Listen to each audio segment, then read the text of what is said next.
And it's Thursday afternoon, so as is common when we have staff meetings, if you would please repeat after me. Imbue thyself with the power of imagination. Imbue thyself with the power of imagination. Have courage for the truth. Have courage for the truth. Sharpen thy feeling for responsibility of soul. Sharpen thy feeling for responsibility of soul. Thank you very much. Please be seated.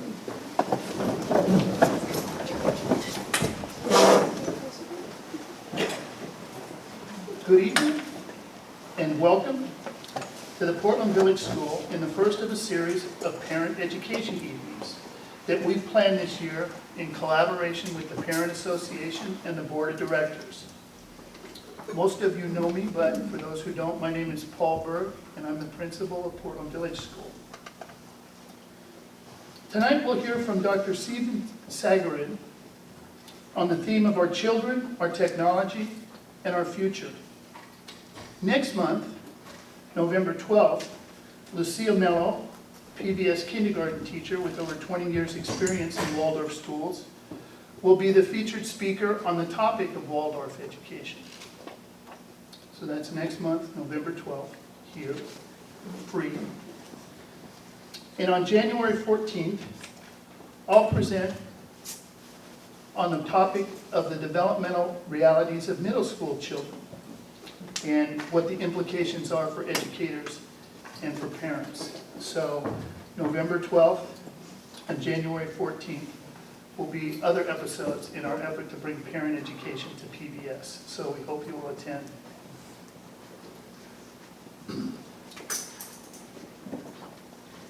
Tonight's event is being recorded, and within a couple of days we'll have it up on our website. So for any of the folks that you know that didn't get a chance to come tonight, please invite them to check it out on our website. There'll be a link to it, and it'll be videoed in its entirety.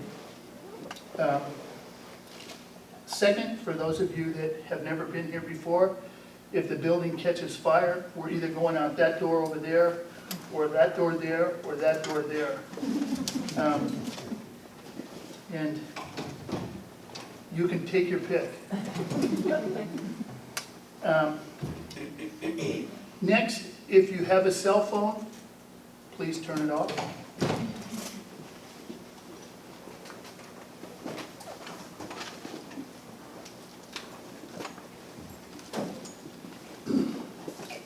And finally, the format for this evening will be a presentation delivered by Dr. Sagarin, and it will be followed by a question and answer session. And I think, given the size that we are tonight, that we'll be able to do that with a show of hands. I've written the cards down for those of you that feel you're more articulate writing. If you want to write your question on a card, you can do that and pass it to the end of your aisle, and we'll make sure that Dr. Sagarin gets a chance to answer your question. So first, it'll be his presentation, and then he'll take time for questions. So with that, I'd like to introduce to everybody Stephen Keith Sagarin, who is the Associate Professor and former Director of the Master of Ed program in Waldorf Teacher Education at Sunbridge Institute in New York. He's the Faculty Chair and co-founder and teacher at the Berkshire Waldorf High School in Massachusetts. Dr. Sagarin is a former editor of the Research Bulletin of the Research Institute for Waldorf Education. He writes, lectures, and mentors teachers and consults with Waldorf schools on teaching and administration. He's taught history of education at Teachers College in New York, human development at the City University of New York, and U.S. and World History at the Berkshire Community College. He's the author of The Story of Waldorf Education in the United States, Past, Present, and Future, which is a Steiner book that was published in 2011 by Steiner Books. Dr. Sagarin has a PhD in history from Columbia University and a bachelor's degree in art history and fine art from Princeton University.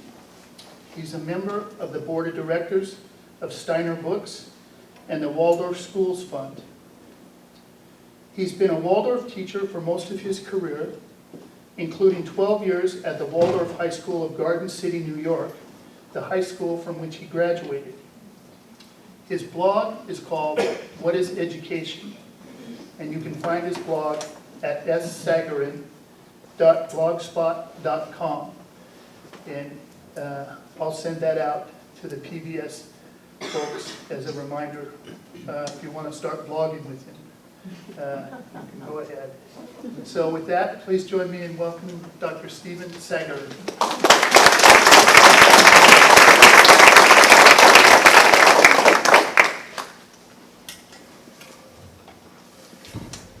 We only needed this if the lights were going to be out. Not fine. Thanks very much for the introduction. If you all are half as gracious as Paul Berg is, Portland is an amazing place to live.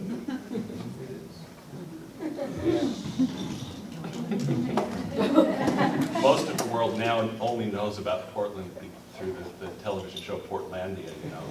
So I think you're safe. So my talk tonight, I want to give a little disclaimer, is not going to be, at least not immediately practical. I'm not going to tell you at what age you should give your daughter an iPad or anything like that. But I hope to raise some issues and lay a little foundation for a discussion that maybe could more fruitfully decide more practical questions like that. So I hope that's okay. And I'm going to begin by reading you a poem by Walt Whitman. And I tried to find just a bit of it to read, and I decided in the end to subject you to the whole thing. It'll take 3 or 4 minutes, so bear with me. After that, most of the words will be my own.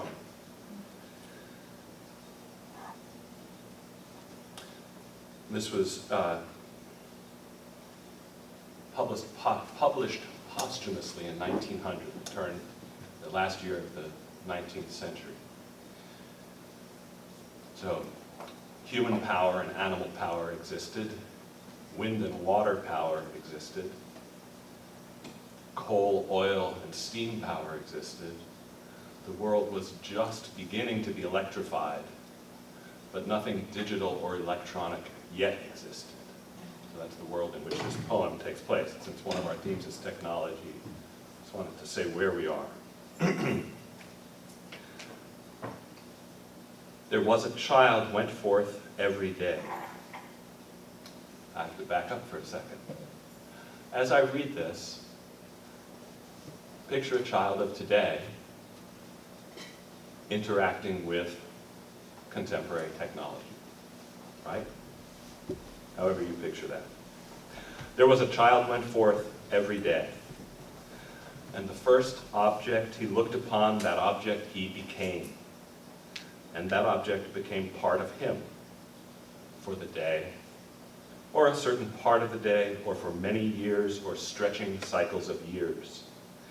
The early lilacs became part of this child, and grass, and white and red morning glories, and white and red clover, and the song of the phoebe bird, and the third-month lambs, and the sow's pink faint litter, and the mare's foal, and the cow's calf, and the noisy brood of the barnyard, or by the mire of the pond side, and the fish suspending themselves so curiously below there, and the beautiful, curious liquid, and the water plants with their graceful flat heads all became part of him.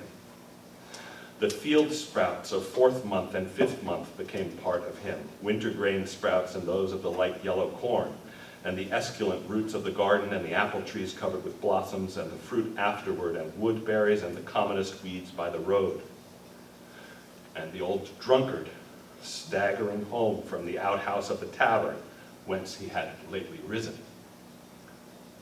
And the schoolmistress that passed on her way to the school, and the friendly boys that passed, and the quarrelsome boys, and the tidy and fresh-cheeked girls, and the barefoot Negro boy and girl, and all the changes of city and country wherever he went.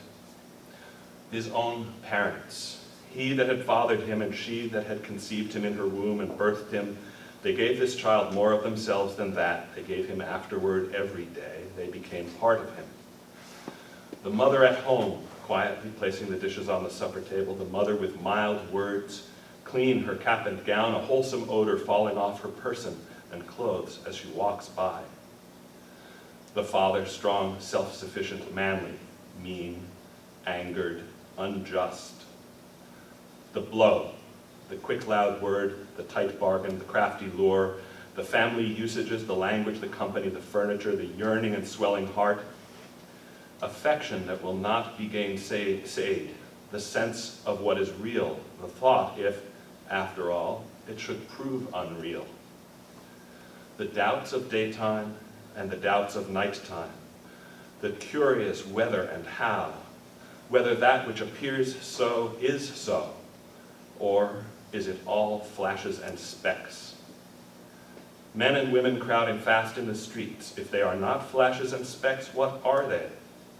The streets themselves and the facades of houses and goods in the windows, vehicles, teams, the heavy planked wharves, the huge crossing at the ferries, the village on the highland seen from afar at sunset, the river between, shadows, aureola and mist, the light falling on roofs and gables of white or brown 3 miles off, the schooner nearby sleepily dropping down the tide, the little boat slack-towed astern, the hurrying, tumbling waves, quick broken crests slapping, the strata of colored clouds, the long bar of maroon tint away, solitary by itself, the spread of purity it lies motionless in, the horizon's edge, the flying sea crow, the fragrance of salt marsh and shore mud. These became part of that child who went forth every day and who now goes and will always go forth every day.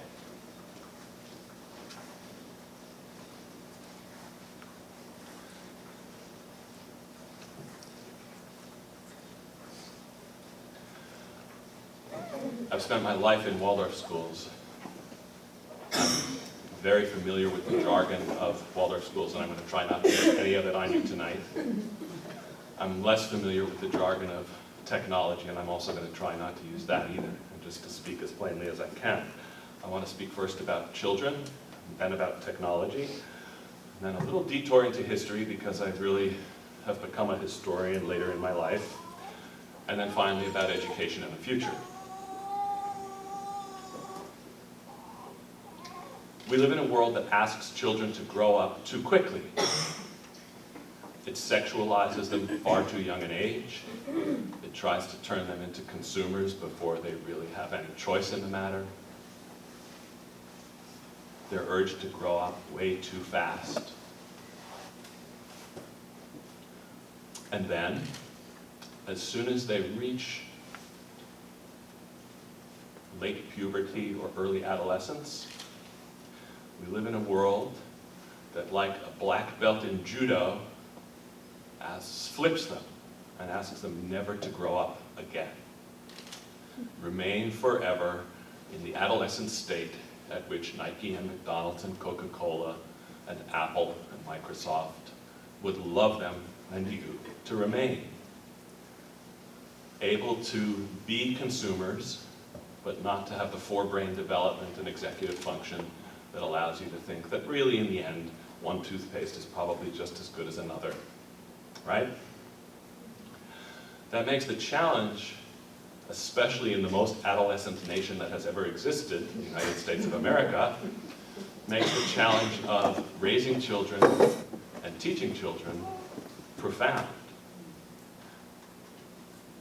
Our job as parents and teachers for the first years of our children's lives is to protect them, to guard them, preserve their childhood against an influence that would ask them to grow up too quickly. And then we have to switch.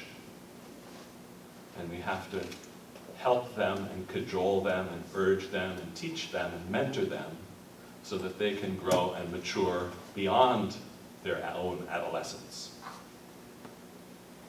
My own father is in his late 70s, and he's still largely an adolescent.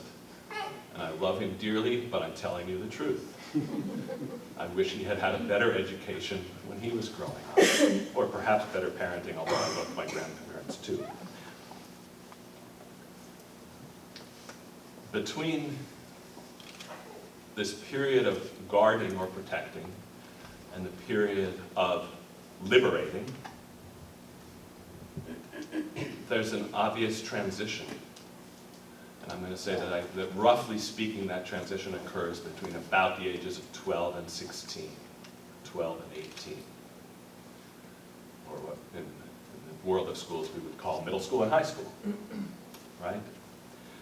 And it's a particularly delicate time because you have to carefully and slowly release the protection that has been appropriate, and then in the face of adolescent behavior, try to figure out, and it's different in every single case. I've tried to count how many students I've had over the past 30 years, and I can't do it. It's somewhere between, I don't know, 2,000 and 3,000, I think. Try to help each one of those persons grow the way he or she should beyond the bounds of adolescence. I don't know if I need to say much more about it, but one of the things that characterizes this period, of course, is on the one hand tremendous idealism, and on the other hand a kind of tremendous inability to live up to his or her or our own ideals. And so I think in that sense, adolescence is very much like the United States of America. We espouse the greatest ideals of any nation that's ever existed, I firmly believe, even though I'm not wearing my American flag pin. And yet we know that we consistently fail to live up to those ideals. We talk about freedom, we love freedom, we seek freedom, and if we were actually free, we wouldn't have to talk about it nearly as much. That makes sense. Hmm? That makes sense. Thank you. So I have one other image of childhood that I'll get to in a few minutes, but I want to move on to talk about technology a little bit. That's one image of sort of what it's like to be a child in today's world and what our job or responsibilities are as adults around these children, right? What about technology? Probably we tend too often to think of technology as consisting of gadgets or things, hammers and battleships and cell phones, things like that. But really, truly, technology exists in the human mind. Once upon a time, a person, I like to imagine that it was a woman, needed to bang something in and looked around and imagined a rock was a hammer, right? How does a rock become a hammer? Through an act of human imagination. And perhaps she picked up a rock and hammered something and looked around and said, gosh, I never noticed before that this field is littered with hammers, right? So in every case, technology begins with an act of human imagination. Technology begins with the highest human creativity. So I think we sometimes make the mistake in Waldorf schools of conflating the arts alone with creative endeavor.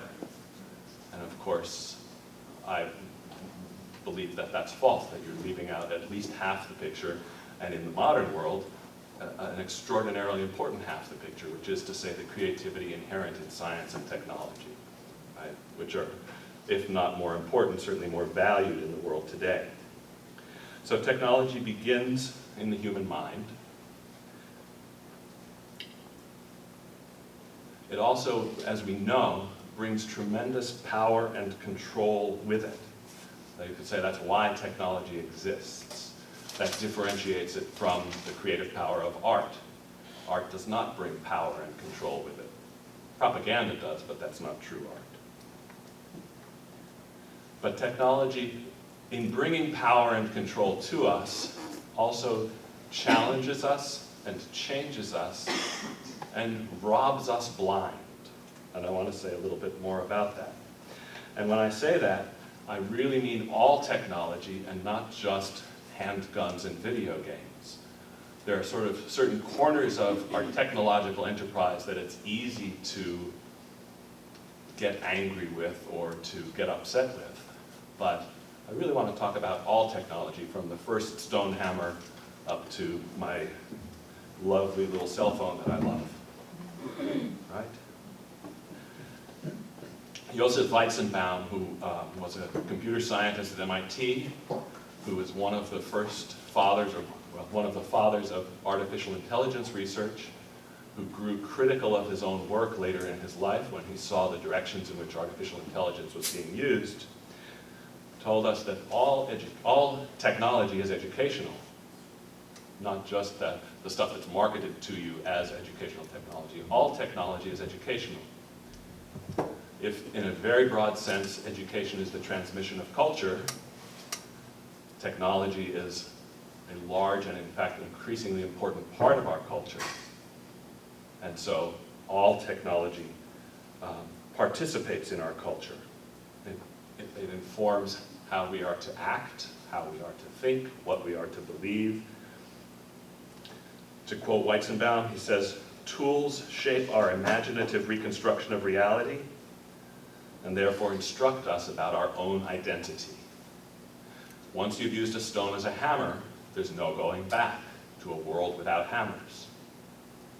Right?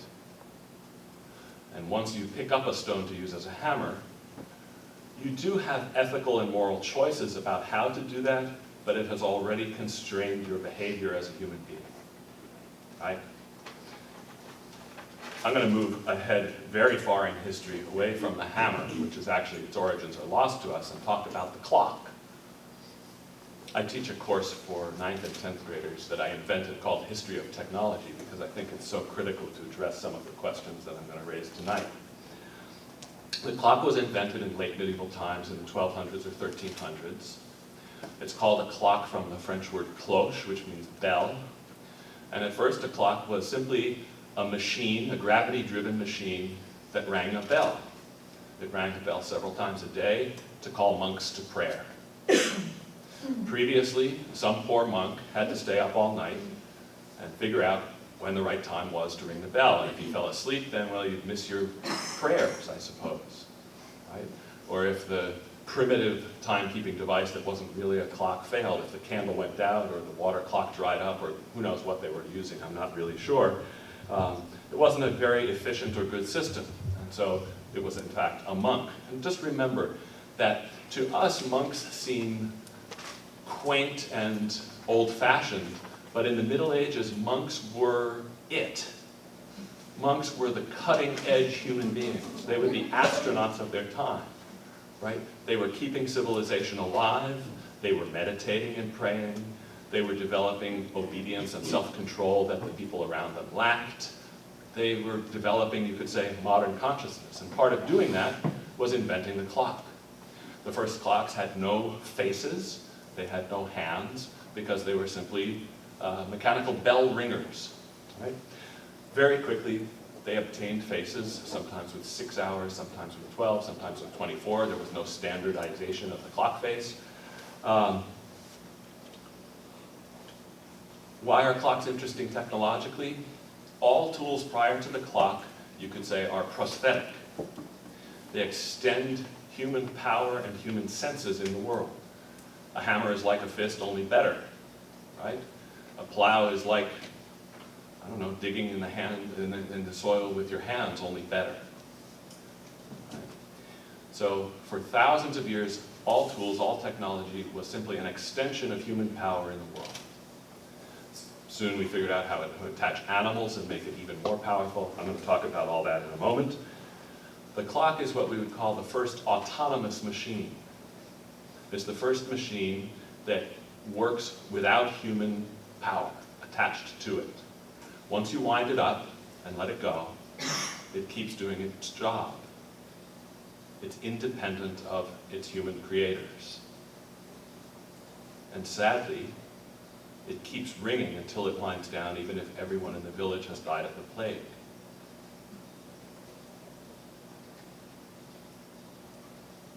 And because it's autonomous, it affected human beings in a profound way, and it still affects us. I imagine most of you walked in here tonight, as most of my students do, believing that clocks measure time. And I'm going to try to convince you that clocks do nothing like that. Clocks establish a mechanical rhythm, and that's all they do. They're like upside-down metronomes. And human beings interpret the mechanical activity of a clock to mean something about the passage of time.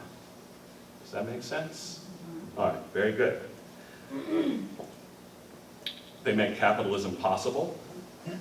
They take what was a living, flexible, flowing unity of experience and fragment and standardize it. Lewis Mumford said the clock dissociates time from human events. And I will say that one of the greatest things that the clocks do, one of the greatest things and one of the most challenging things that clocks do is allow us to forget about time. We can completely forget about time because our bell ringers will remind us when we need to do whatever it is we think we need to do, right? And that's one of the strangest aspects of technology. It allows human beings to forget all kinds of things. The printing press allows us to forget stories. You don't have to remember it, it's in the book. The printing press, by the way, invented just barely at the beginning of the modern age, right after the clock, also standardizes and fragments things in this time. Texts, in this case, texts. The clock standardizes and fragments time. The printing press standardizes and fragments texts. Stories used to be complete wholes told by one person to another person. And then over time they became something else entirely. Invent the light bulb and you can forget about the sun. Invent a GPS and you can forget where you are. You never even need to know where you are. Now, I'm casting a shadow on technology because we all live in a world that sort of glorifies it. But of course, forgetting these things is tremendously freeing. And one of the key questions, I believe, is once we've forgotten all these things, then what do we do with ourselves? I really think that's one of the large challenges of technology. And if what we do with ourselves is consumed, whether it's consuming TV shows or junk food or even health food for that matter, but if what we do is not making the world a more peaceful and just place, then all of that freedom is going to waste. And so that's another reason why I suppose I think we're sort of adolescent in our development as a society, right? Adolescents have much more freedom than they even know. They don't have to pay rent or raise children or do any of the things that impinge on your freedom. And yet they don't act as if they're making the best use of their freedom all the time. And I also don't mean to bash adolescents in my talk. I wake up every morning in order to go spend time with these wonderful people. But I once had a parent ask me, why are you so good with teens or something like that? And I said, it's because I really don't like them. And it's sort of a glib statement, but it's true. If I walked into a classroom and dealt with a 16-year-old as if she was going to be 16 forever, I don't think I could stand it.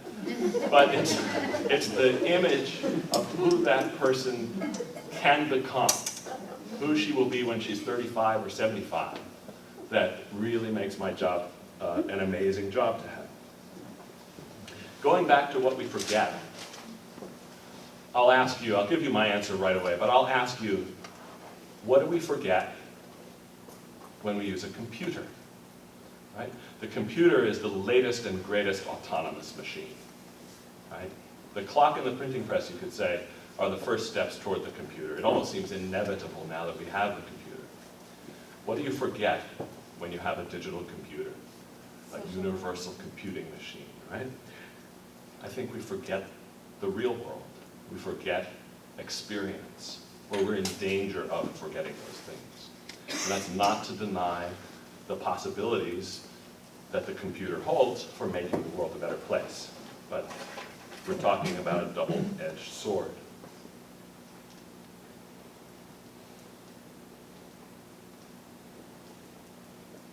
Maybe I'll end this section by saying this. Another way of thinking of this double-edged sword of technology is to say that all technology helps us to develop new capacities as human beings. Some by leading us into new ways of behaving and thinking and dealing with the world, and some, if we're attentive, by responding to the challenge that the technology brings with it. It's not either or, it's both and. And this is a message specifically for Waldorf schools. If we shun technology, we're actually turning away from the development of the capacities and possibilities that that technology makes possible in the world. So I'm certainly not advocating that. I want to step back and take a very long view of some of where we've come from. Barry Sanders, who's a retired professor from, lives in Pasadena, he's at Pitzer College, wrote a book called A is for Ox. It's not a children's book. There's also a children's book called A is for Ox, so if you go on Amazon, you have to choose the one that's not the children's book. A is for ox because in Phoenician, the pictographic symbol that became the alphabetic letter A was the head of an ox.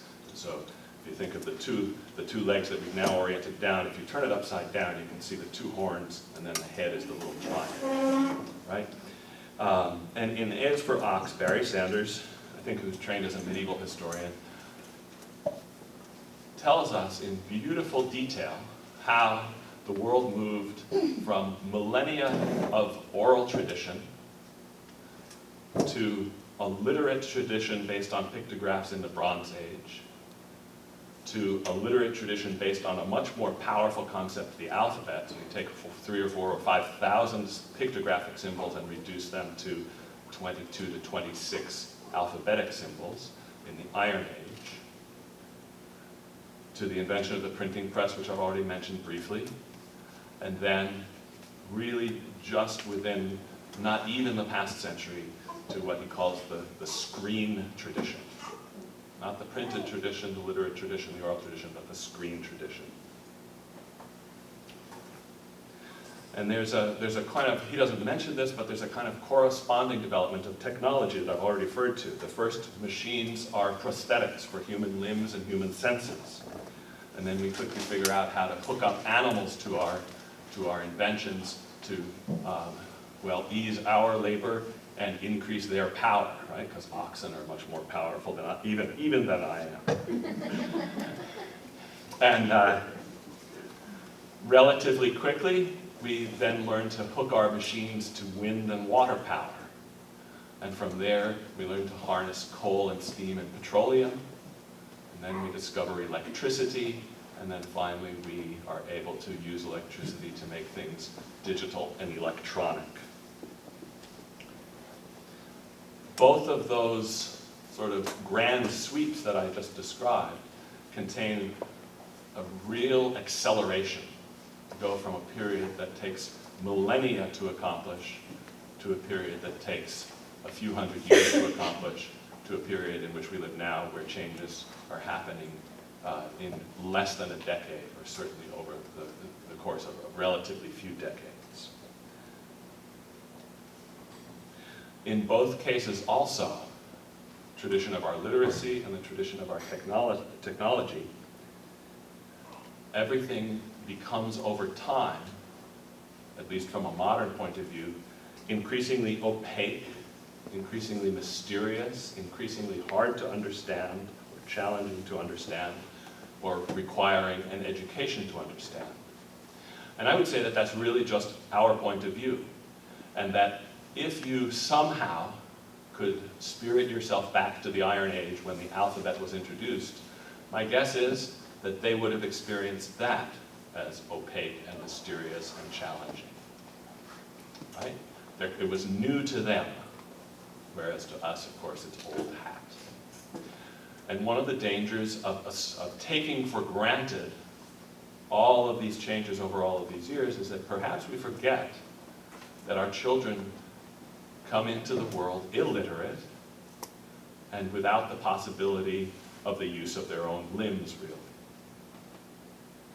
And so I have some questions about that. Is it best for our children if we, so to speak, throw them in at the deep end, and before they have developed any kind of literacy or before they have developed any kind of strength and coordination in their limbs, we simply immerse them in the best and highest of our modern technology? Give them an iPad or whatever you can imagine. Or is there some value, as Mr. Sanders thinks there is? By the way, that Barry Sanders, the medieval historian, is not at all Barry Sanders, the running back in football.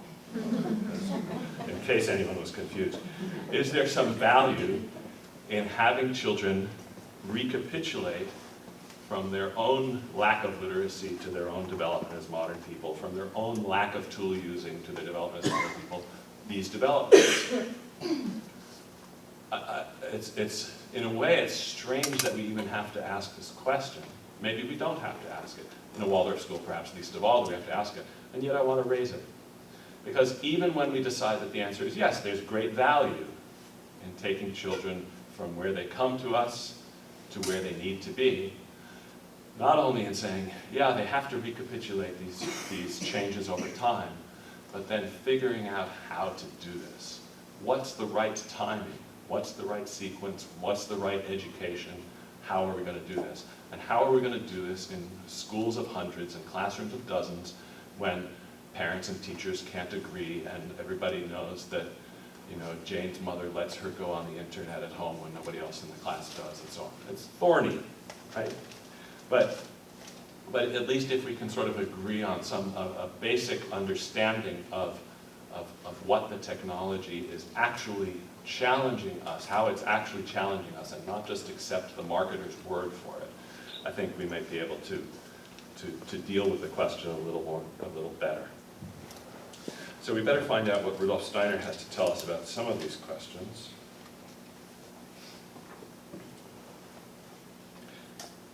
He says, for instance, when new inventions affect modern life, we must take steps to balance any possible ill effects by finding appropriate countermeasures. We must try, I'm so tempted to editorialize, I won't. We must try to compensate for any weakening of the human constitution through outer influences by strengthening ourselves from within. But in this age of ever-increasing specialization, this is possible only through a new art of education based on true knowledge of the human being.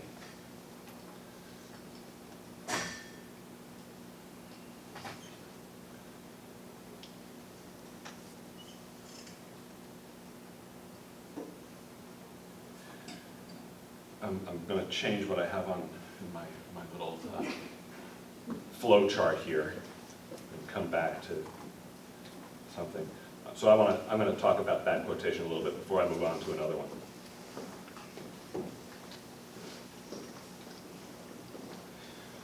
First of all, you can buy copper bracelets and underwear with copper wires in it and peat moss vests and things that are not inner strengthening, right? And they may, in fact, be somewhat effective. They may counter physical effects, you know, electromagnetic frequency radiation, stuff like that. But Steiner's quite clear that he's not talking about, here at any rate, he's not talking about your diet or what you wear or anything like that. He's talking about inner strengthening. And so I think it's worth asking, what does he mean by inner strengthening? He doesn't mean what they meant 200 years ago in English boarding schools, which is to leave the windows open year-round and you know, not provide hot water so that the kids get toughened up. What does he mean by inner strengthening? I think he means an education with a human being at the center of it.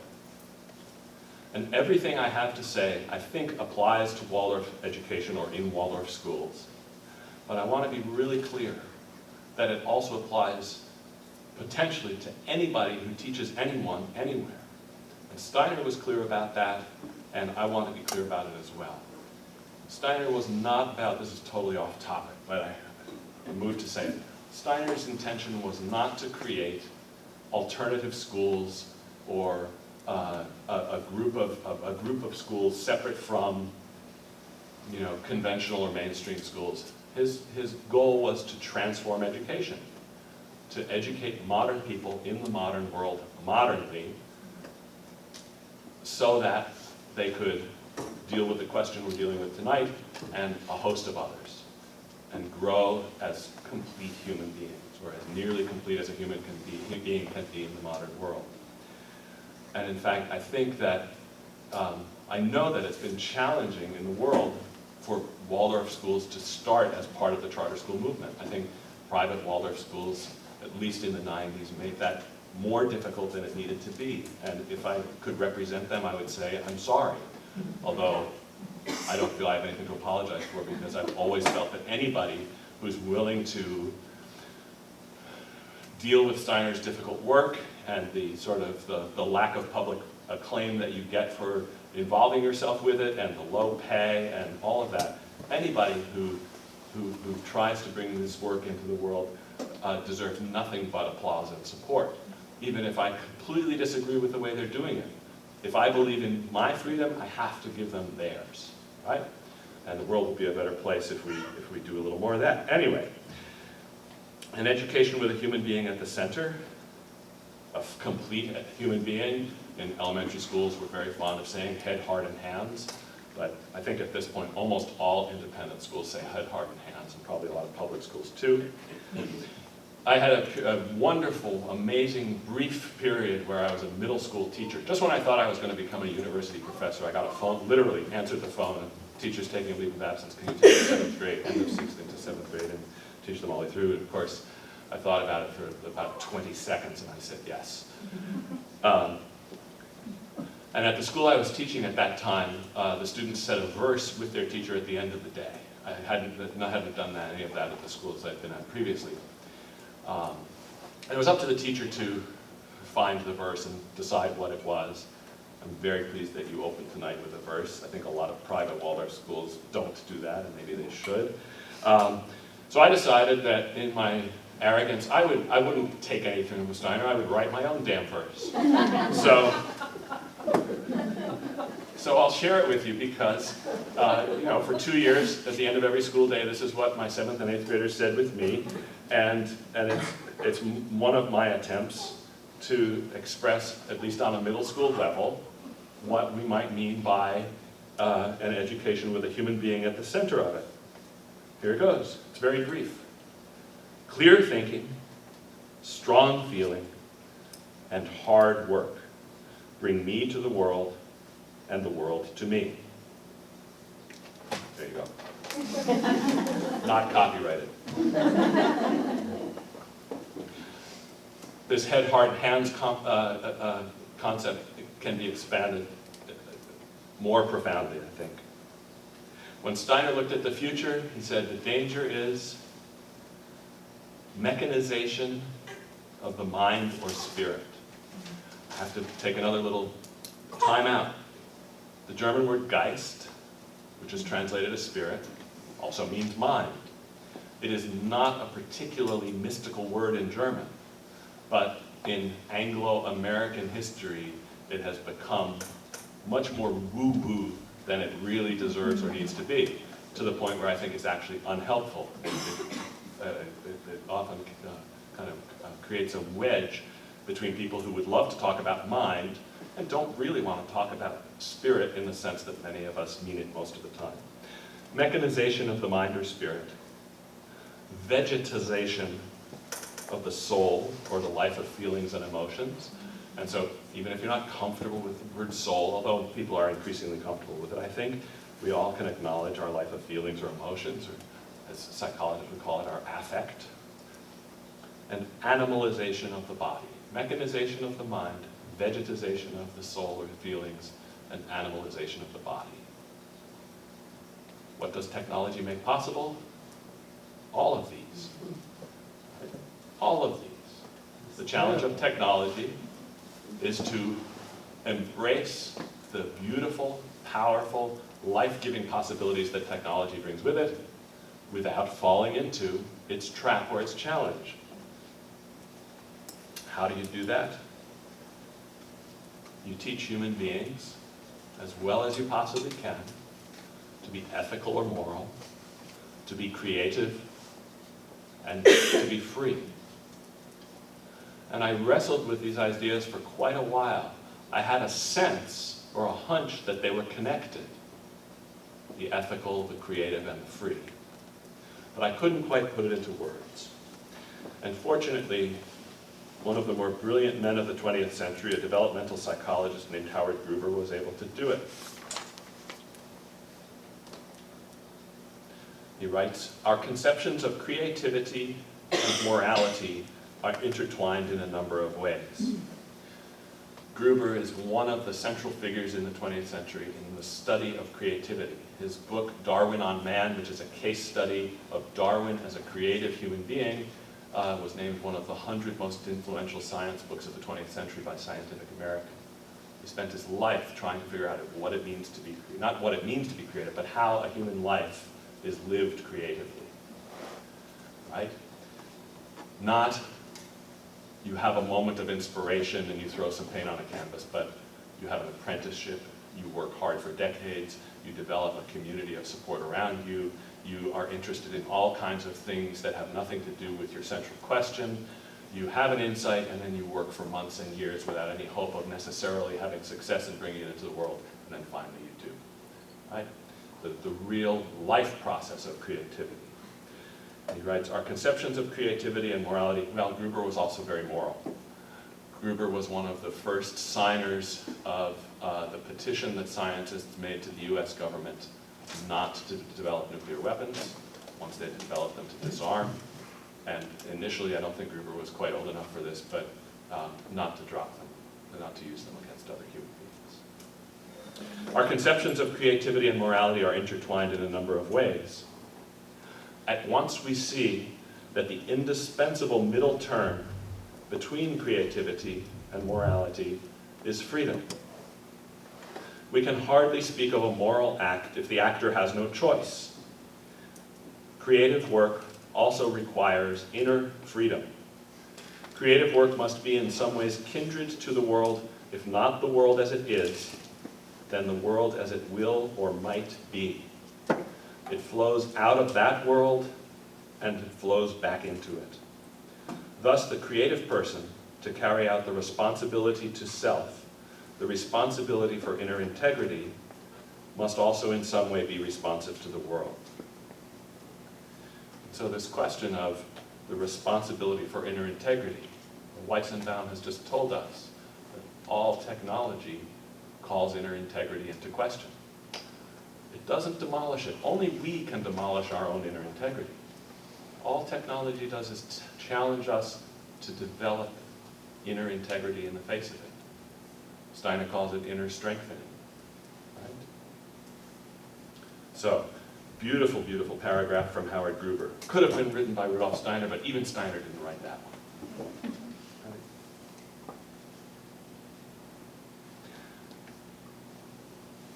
So, I think I'm actually going to end with one more quotation.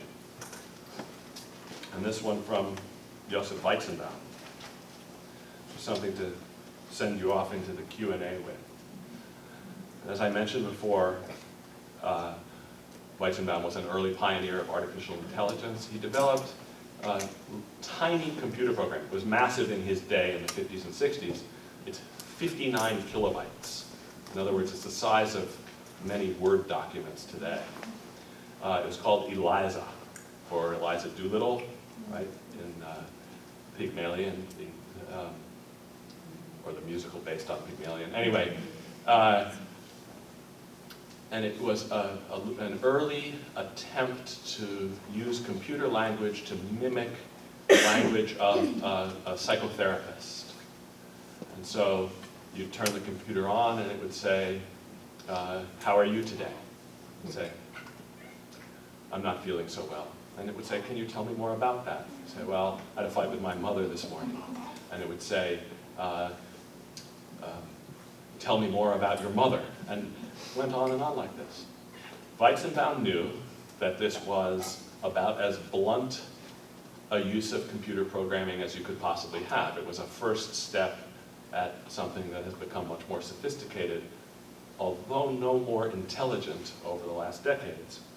And he found his secretary and even the graduate students that he tested it on treating it as if it were a real live human being, asking for privacy. Dr. Weizenbaum, can you go out of the room? I'm typing with Eliza. And when he examined the transcripts, he found that people were revealing far more than anyone should really reveal to a 59K computer program in an MIT lab. And so he, as an incredibly smart but also incredibly ethical person, began to question his own research. He didn't stop being a computer scientist, but he did start thinking very seriously about, you could say, the two sides of technology. And then this paragraph from him, this paragraph doesn't strike me as Steinerian. This paragraph strikes me as Emersonian. Ralph Waldo Emerson wouldn't be a complete talk by me if I didn't mention his name at least once. But this is just, I think, is a remarkable paragraph. It's toward the end of his book called Computer Power and Human Reason. And I think it's a great way to end my talk today, thinking of our future together. The salvation of the world depends only on the individual whose world it is. At least, every individual must act as if the whole future of the world, of humanity itself, depends on him. Anything less is a shirking of responsibility and is itself a dehumanizing force. For anything less encourages the individual to look upon himself as a mere actor in a drama written by anonymous agents, as less than a whole person. And that is the beginning of passivity and aimlessness. So, I could end this. I don't want to end with the beginning of passivity and aimlessness. So I'll tell you Weizenbaum's favorite joke.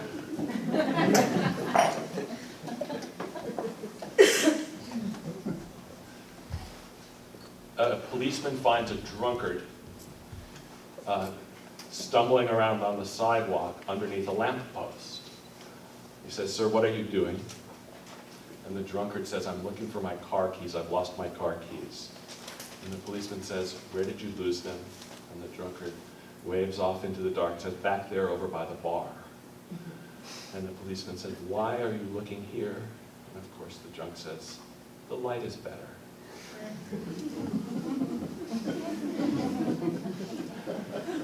And for Weizenbaum, that joke was not just a joke that he found funny. It was also symbolic of the way we think about technology. Because technology can answer certain questions, it acts like the light under a streetlight. And if we're not careful, we wind up like the drunkard, thinking that only the questions under the streetlight are the questions worth asking and trying to answer. So, thank you all for your patience and attention. And that's it. That's it for me.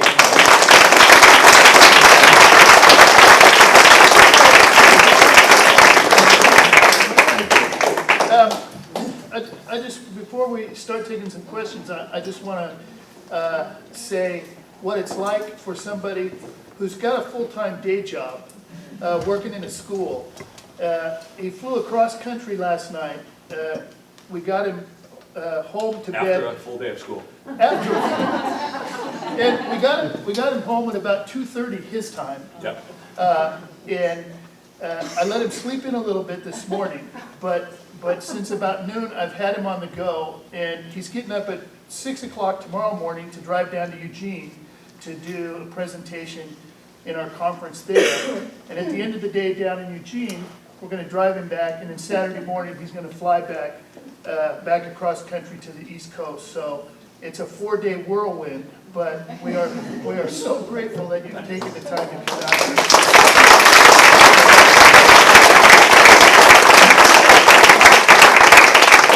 And with that, we would really like to take some questions from any of you. So by all means, if you want to raise your hand and ask a question, we'll take questions for about 15 minutes or so you can all have an idea of what the time frame is. But if you want to write a question down on a card because you're more articulate writing than you are speaking, that's fine. You can pass your cards to the front. Or because it's really humid, you can use the cards to fan yourself because it is very hot in here. Yeah, so who's got questions? Great, All so- the questions are answered.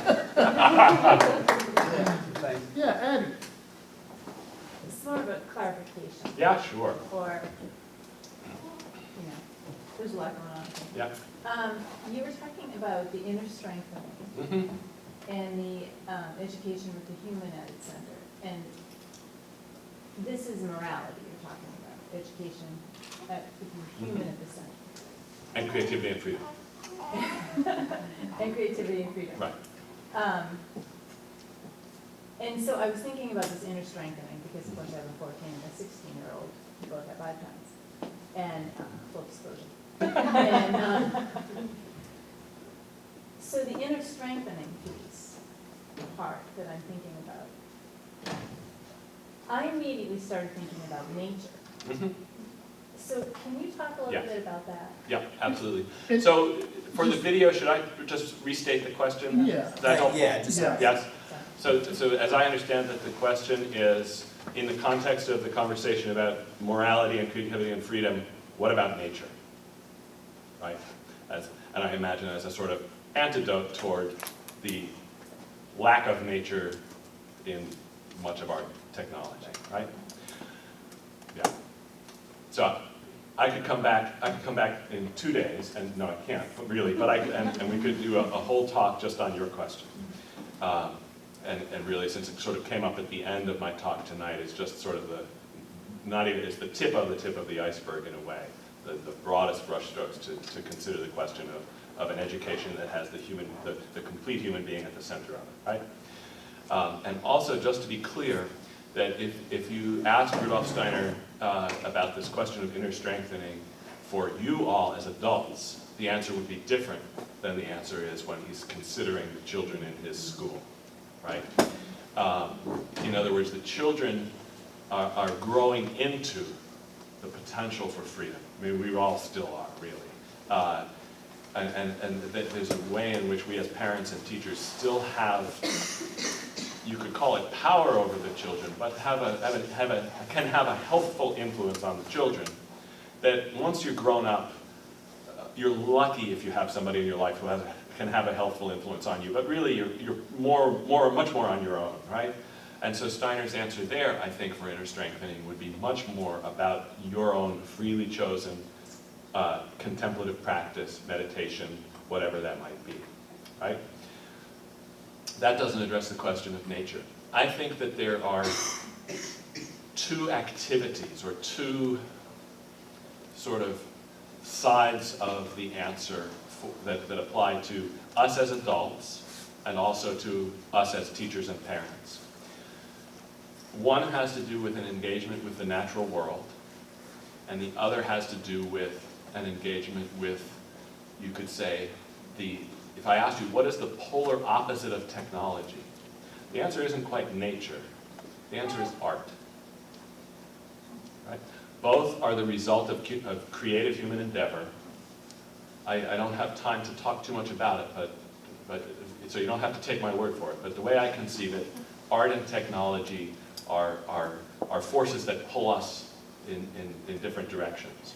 We happen to live in a time when the pull of technology is profoundly stronger than the pull of art. And so for us to balance ourselves, we could head in the direction of art, right?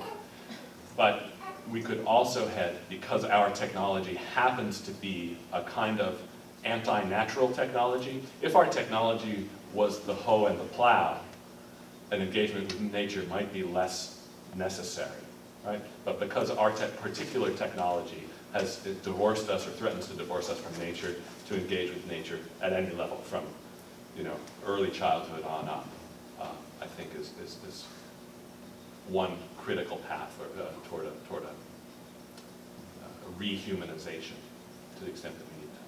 Does that make sense? Other questions? Yeah. I think you touched on in the beginning, but maybe didn't clarify. You said that you would discuss a possible appropriate age where you thought technology would be, Oh.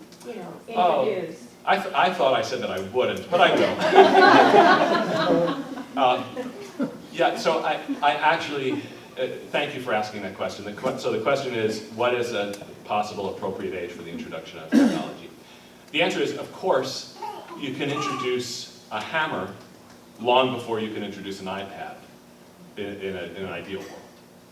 For most kids, sadly, it's probably not the case, because we don't trust them with hammers, and we do trust them with iPads, which is, I think, just sort of shows our blindness in a way.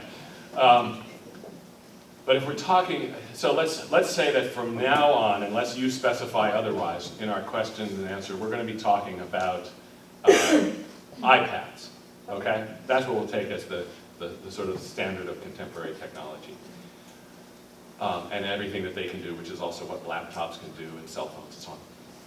And in that sense, I think actually the perfect point to introduce those things, I am not representing any opinion but my own. So I don't come as a representative of some Waldorf authority, okay?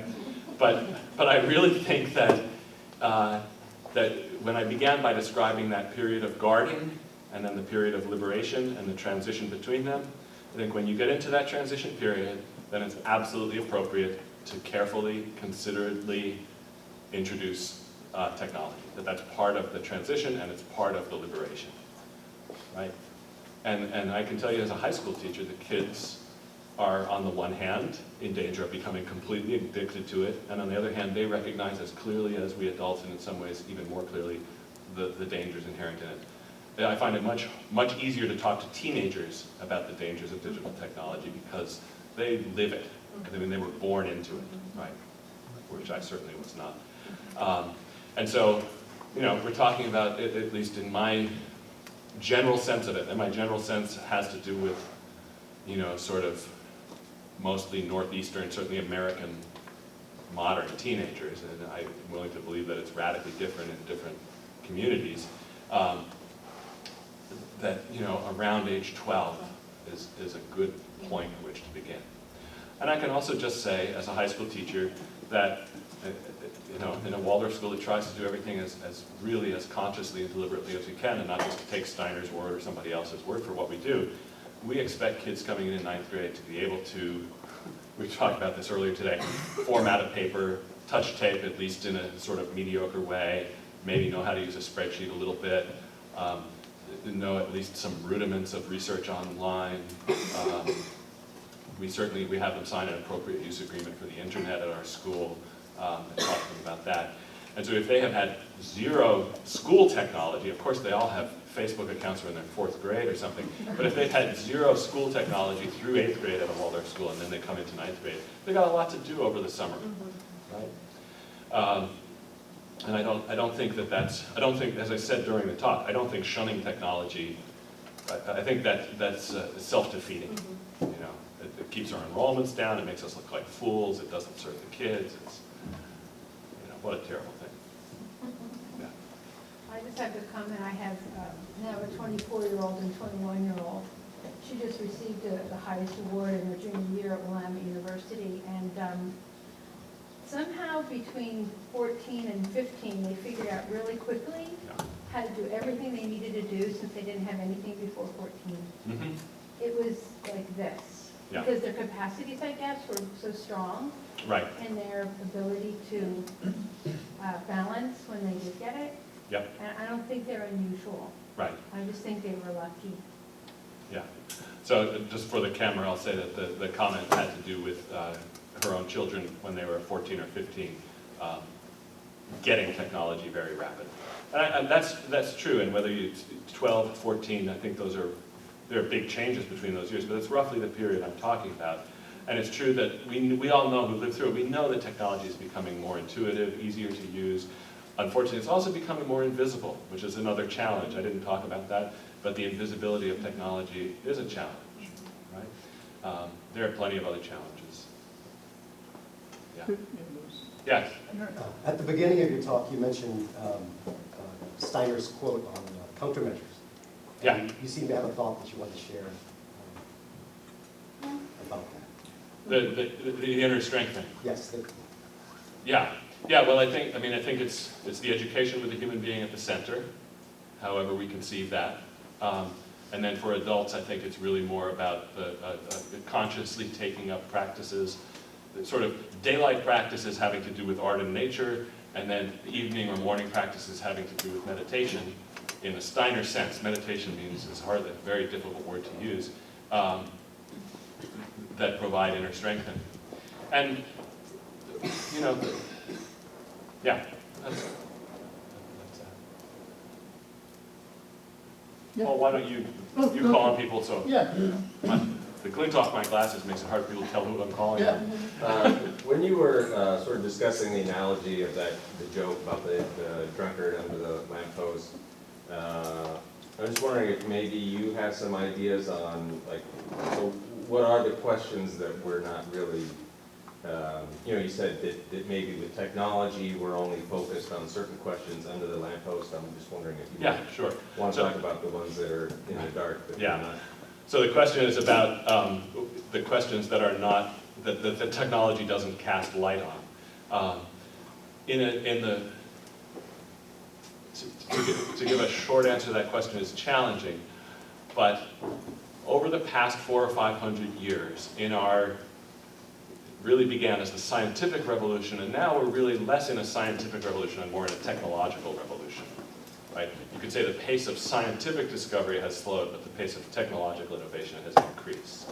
So we're not sort of discovering profound scientific truths as much as we were in the 17 and 1800s, and now we're really more embodying sort of applications in technology. But in the course of that whole 400, 500, 600 year period, we took a world that you could say was instinctively more balanced between what you could call the qualitative, the question of the qualitative existence, which I'll talk more about in a second, and quantitative existence. Technology is unbelievably good at dealing with things that can be quantified. And so any question of quality is enormously challenging, in fact, almost perhaps impossible to achieve a technological answer to. And so it is just those questions of artistic creation, ethics, and in fact, although it's challenging to talk about briefly, inner freedom. Those are the things, I think, the questions of human quality that you may be able to, you know, big data may be able to give us information that we didn't have before that may help us, but only human beings can address those questions, I think, in the end. It was, yeah. I think what you just spoke to kind of half answered part of my question, or just hoping you could speak to. Many of us have children who we started raising before we came to this educational model. And mine are certainly some of those, and they have a good grasp on numbers and how to deal with technology in a way that not all of their peers do. How do you encourage us to slow down? So the question is how I encourage us to slow down, and I include me as one of us. My kids are 25 and 27, so they're a little out of my control, which is great. I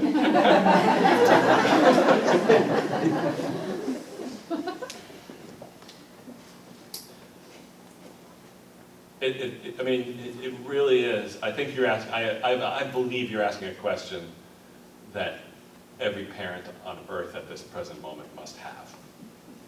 Whether it's unconscious or conscious in some degree. I don't think it's a question that's specific to Waldorf schools.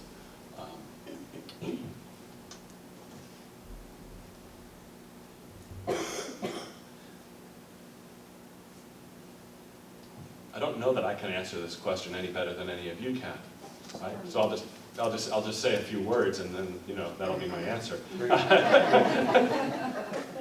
But part of the answer, or part of the challenge, is the tension between, let's say, parents and school, or parents and neighborhood or society, or even mother and father, right? In other words, if I pictured myself, thank God I wasn't a single parent, but if I had been, I wouldn't have had to argue with my partner about any of this. And if my kids were, completely homeschooled and I wasn't part of a school community where we were sort of collectively trying to answer the question you just asked, then I wouldn't have to deal with that either. In other words, I could just sort of decide they get a cell phone when my kids got their cell phones when they started driving for an emergency. That was sort of the practical answer that my wife and I came up with. Didn't matter if the neighbor kids or the other kids in their classes had cell phones earlier. It was just, no, when you start driving, you can have a cell phone because if anything happens, God forbid, we want you to call us, right?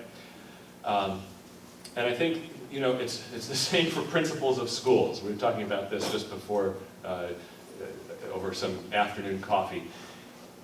If you have principles and then you let them slide in order to be a nice guy, you're lost, right? Or if you have policies.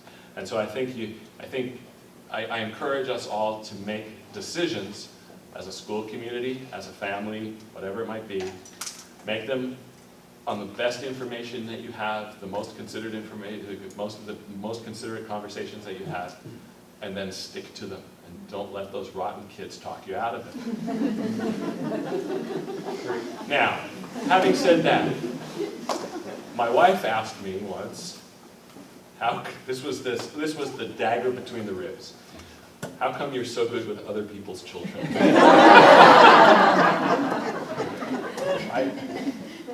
And my son, who is wonderfully bullheaded, it will get him far in life and it will also bring lots of challenges his way. My son sat down at the dinner table one day, he was 10 or 11 years old, and he said, in perfect imitation of that, he said, to Mom and Dad, research shows that if children ask for something 9 times, parents give in. So why don't you just give in the first time, because you're going to give in after the 9th time.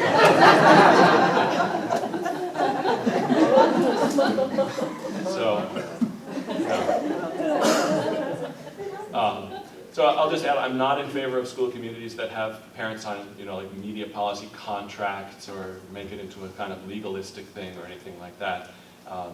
But I certainly think, integrity and ethics start at home. And if we can hold the line in our own families and then hold the line as well as possible in our school communities with whatever the decision is. The challenge is with policies in general, dress code, computer use policy, when you get your whatever policy. On inspection, they are all ridiculous because, especially to an adolescent mind, they might acknowledge that you have to draw a line, and they will always find fault with where you've drawn it. And so if you can just let that become the kind of, oh, there go those teenagers again, or there goes those middle school kids again. If you know in your heart you mean better, and you say, yeah, it's arbitrary, but we had to draw the line, that's where it is, get over it. One of my favorite parents, this has nothing to do with technology, one of my favorite parents in our school community ever, sent 2 kids all the way through our high school. He's on our board of trustees. His son made a business card for him. It says, he's a carpenter, he says, grumpy German perfectionist might be willing to look at your job. Which is a perfect description of this guy. And when his kids were going to high school, he said, you have a choice. You can go there and like it, or you can go there and not like it.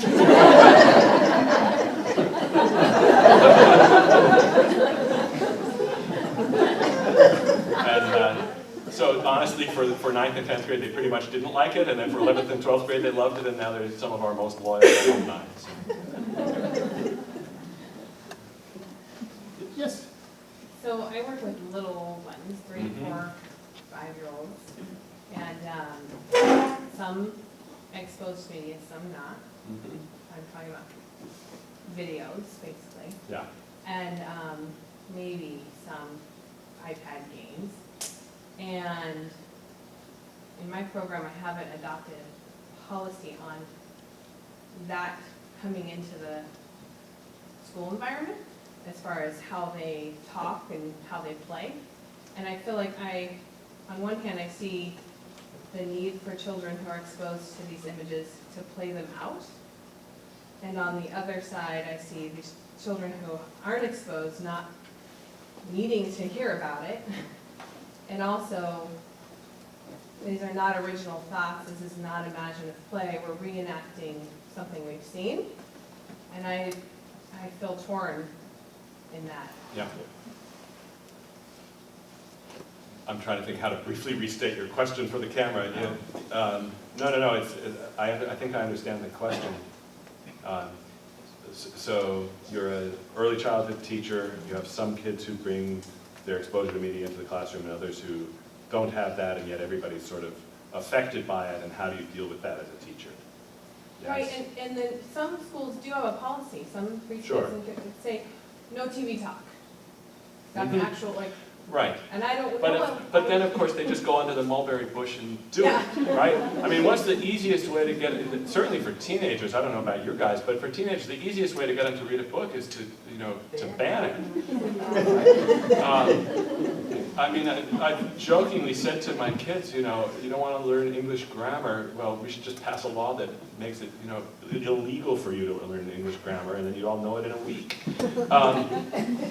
And I think, having said that glibly, I do think that, once again, my experience is really with older students, but an appropriate withholding of information, not the information that you're trying to teach them that they need to know, but an appropriate creation of anticipation and mystery around what you're teaching is really helpful. It draws them in, right? And I certainly think, but with little kids, I think you can draw lines much more clearly.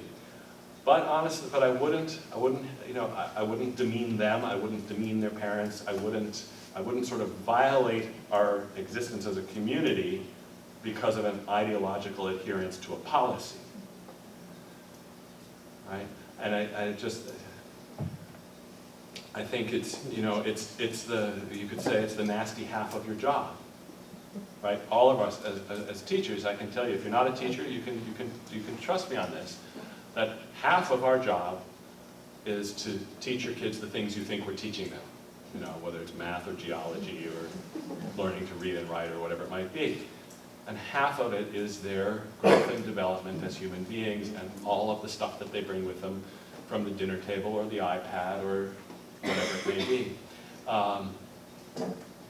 And I don't have an easy answer, but I think it's I don't think it's worth violating the trust of the community.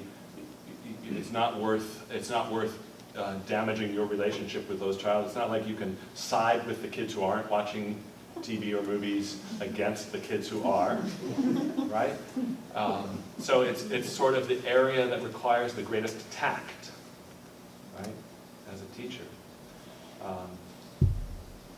Yeah, I would, I feel like if I could answer your question really well, I would be much wealthier. And if anyone could, they would be much wealthier. I think it's the difference between a disease and a condition, right? Diseases can be healed. Conditions you just have to live with until you don't anymore. Okay, we'll take two more. Okay, Here's- sure. There's one and there's two. So you work with high school students, and you've been a teacher for a long time, so I'm sure that technology was not involved in your teaching curriculum way back. Mhm. And so I wanted to ask you, The 1980s.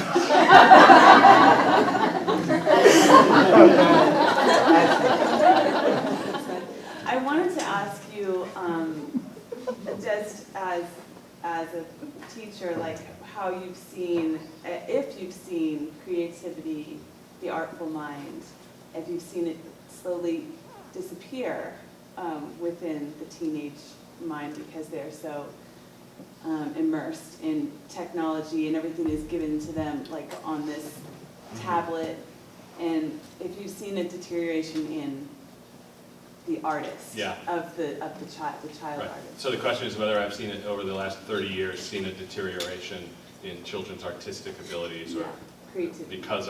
or creativity because of the challenge of technology. And I'm going to say no, not at all.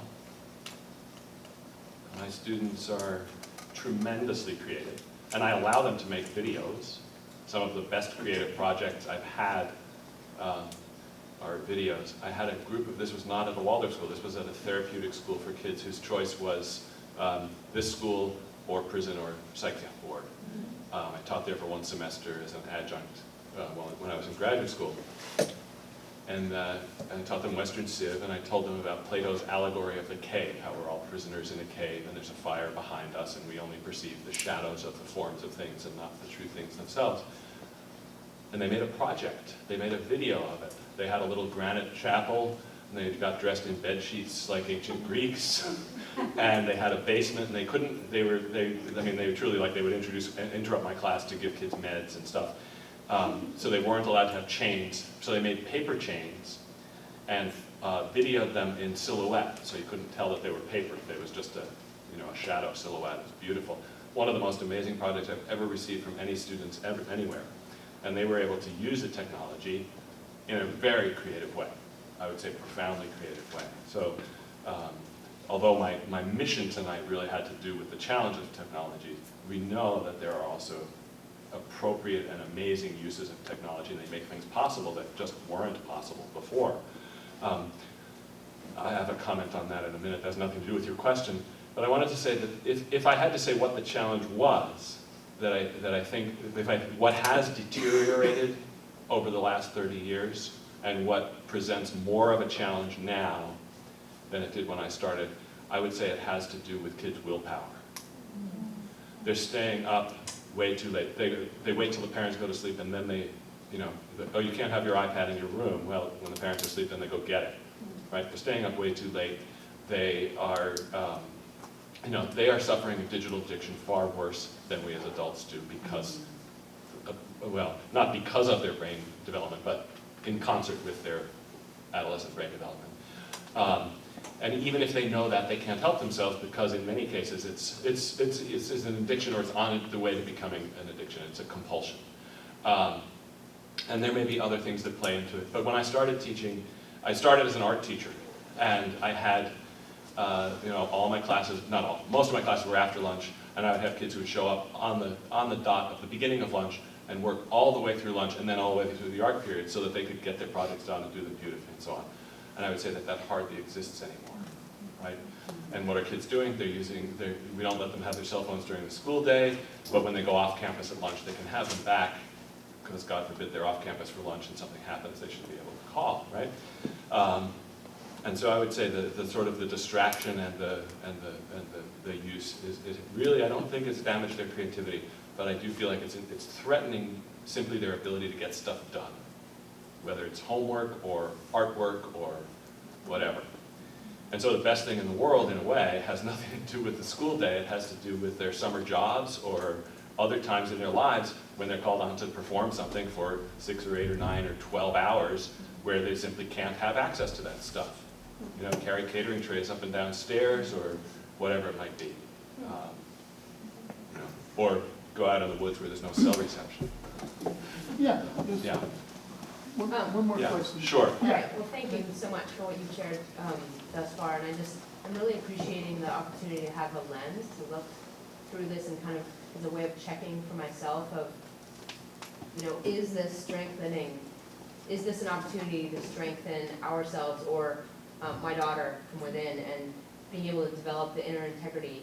And just in response to what Dre was talking about in regards to that kind of conflict, their inner conflict, outer conflict, something that I've wondered, when Kaya was maybe a year ago, I noticed she was building this rocket ship, and I was, oh my gosh, did she come up with that on her own? No, Mom, it's Curious George. Like, oh geez, Curious George. And in my mind, I kind of looked at it through this lens of like, oh great, it's not her own idea. But if she had watched the neighbor kid build a robot, and then she's building a robot, that's somehow okay in my mind.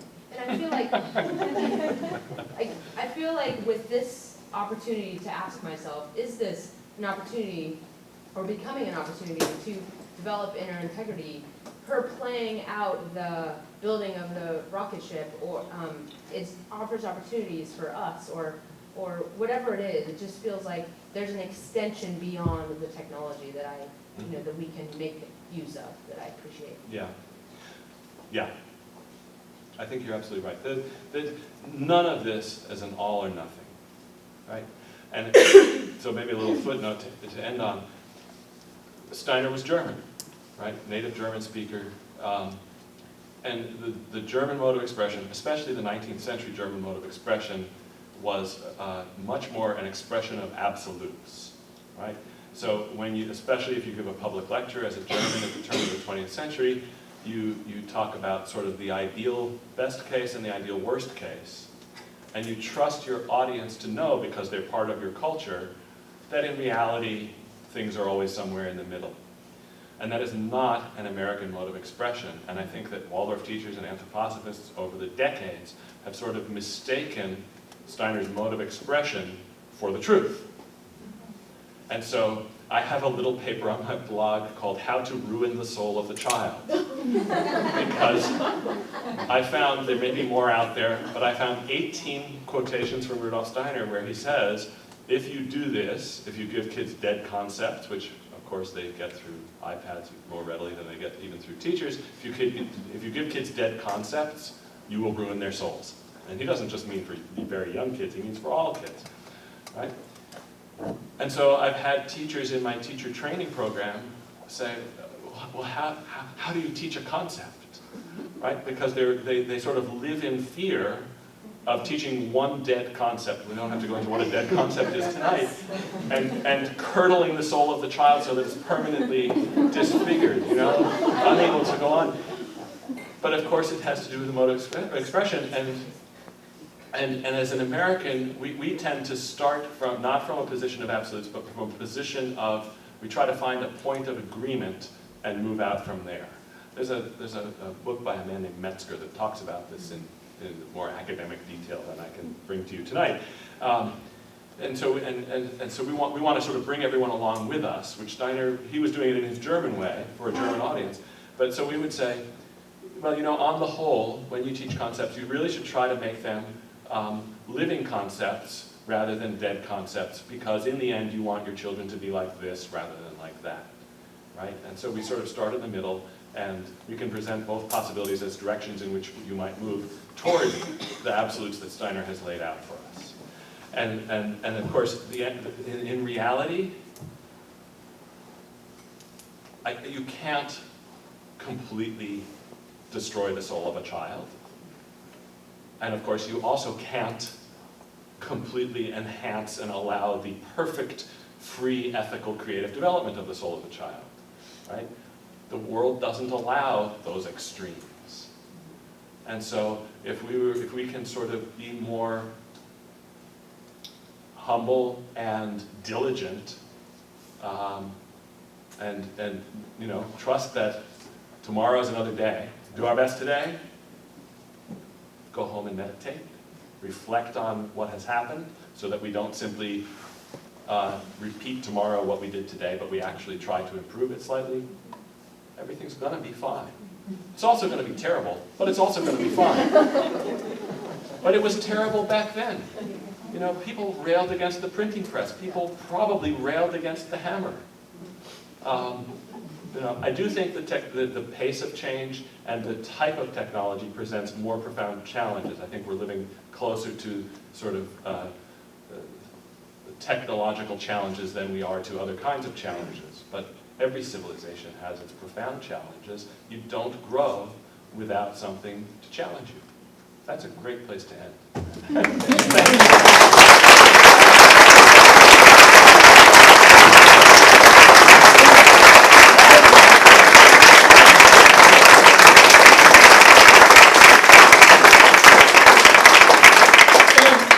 And thank all of you for coming tonight. We're really glad that you made it, and we hope to see you next month on November 12th when Ms. Mello is going to talk about Waldorf education, and then in January when we'll go into a little bit more about the developmental realities of middle school students. So thank you all again for coming, and have a safe Christmas.